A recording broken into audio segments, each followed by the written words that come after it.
ঘরের ব্যালকনি বা ছাদে অনেকেই শখের গাছ লাগান, কিন্তু গোটা সপ্তাহ অফিসের কাজ, সংসারের চাপের কারণে অনেকেই শখের গাছের পরিচর্যা করতে পারেন না। বেশিরভাগ ক্ষেত্রেই তা পানি ঢালার মধ্যে সীমাবদ্ধ থাকে। তবে এভাবে দিনের পর দিন চলতে থাকলে গাছপালার স্বাস্থ্যের প্রভাব পড়তে পারে। বাগান করতে হলে শুধু গাছে পানি দিলেই হবে না, এর জন্য দরকার বাড়তি পরিচর্যার। কাজের দিনে সেই সময় না পেলেও ছুটির দিনে গাছের দেখভাল করা জরুরি। আসুন জেনে নেই কিভাবে নেবেন গাছের যত্ন।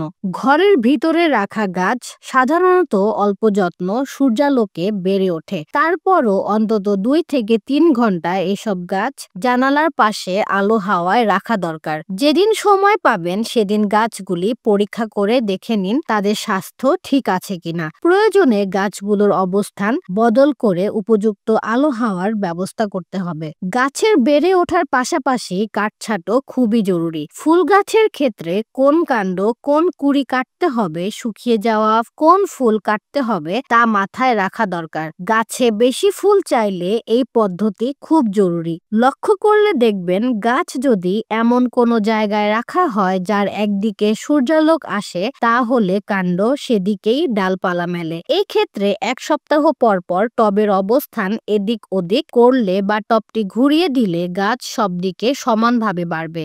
গাছের বেড়ে ওঠার জন্য খাবার লাগে। টবের বা গাছের গোড়ায় মাটি মাঝে মধ্যে আলগা করে দিলে আলো হাওয়া চলাচল ভালো হয়। প্রয়োজন মতো সার দেওয়ার দরকার পড়ে। গাছের খেয়াল রাখার সময় সার দিতে হবে কিনা তা দেখে নিন।